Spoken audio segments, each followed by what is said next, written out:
The level of outrage directed at the Vancouver Aquarium from animal activists is certainly growing. Protesters have taken to displaying placards and banners inside the facility. At one point yesterday, members of the Vancouver Animal Defense League disrupted one of the shows at the aquarium. In studio with me is Joel from the Vancouver Animal Defense League. How are you? I'm doing great. How are you doing? Good. What happened yesterday? So yesterday, 5 of my friends and I from the Vancouver Animal Defense League went inside the aquarium and held up signs about captivity. Why?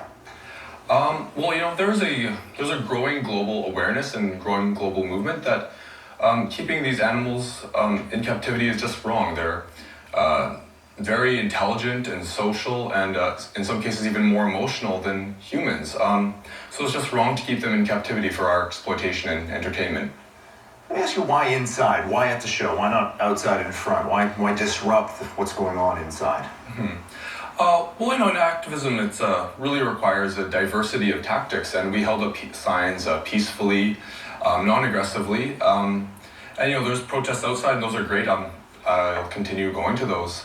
I think, you know, they need to feel the Vancouver Aquarium needs to feel the pressure from all sides. What happened afterwards? We just went outside. We held signs for a little bit. Escorted out? Yes, we were escorted out. Okay. Yeah, we left peacefully right when they asked, and yeah, that was pretty much it. Okay, I want to read you a letter. The Vancouver Aquarium sent this to us, but this is from a child who was at the aquarium yesterday and has some interesting things to say. I know that you want to tell us that it's not good to capture for no reason. Sometimes a protest makes me feel, and some other kids, a little bit uncomfortable. Maybe try putting up signs on walls and helping the animals yourself. Not a protester. Now, we don't know the age of this person who wrote the letter, but you know, kid brings up a good point.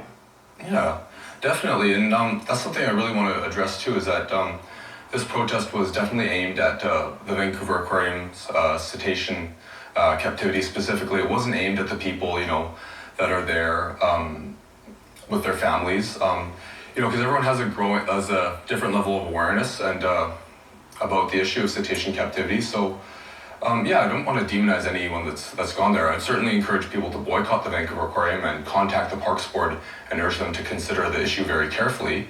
But yeah, this certainly wasn't aimed at the people inside the aquarium. Hopefully it did raise their awareness though. Sure. We reached out to the Vancouver Aquarium, as we have on numerous occasions here on this show. We were denied someone to come on the show, as we often are, but they did send a statement. The Vancouver Aquarium, nonprofit society dedicated to the conservation of aquatic life. Our team of 1,500 staff and volunteers provide exceptional care to our animals and are deeply committed to ocean conservation.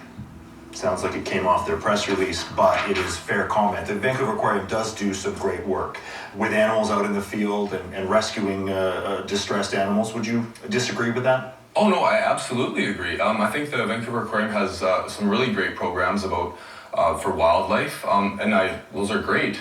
They also have a fantastic PR person who has really branded them as doing a lot more ocean conservation and things like that than they really actually do.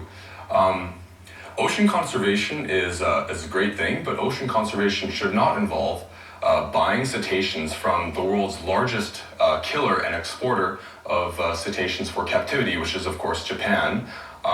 People have seen the Cove and Blackfish. They'll know about that. Yes, ocean conservation is saving these animals, not dealing with the people that are, the Enoshima Aquarium specifically in this case, that are supporting the killing of these animals. You bring up the Cove, and a lot of people attach the dolphins that are at Vancouver Aquarium to that. And different species apparently came from a different part of the island, and they are injured. Opposite coast, and Helen and... I can never remember the other one's name. Hannah. Hannah, thank you very much. Helen and Hannah are injured, and they wouldn't survive in the wild. Should we not give them a chance to be rehabilitated, or not rehabilitated, but a chance to have them, I can't lose my train of thought, sorry. No worries. I want to say entertain children, but at least give children a chance to see them and learn about them. You know, that's an interesting point. You know, Hannah definitely does have some issues from being entangled with a fishing net, whether or not that's really what happened, and if it was a fishing net during a drive hunt, I'm not really sure about. Sorry, just repeat that first part of your question? It's all right. It was a terrible question. Sorry about that.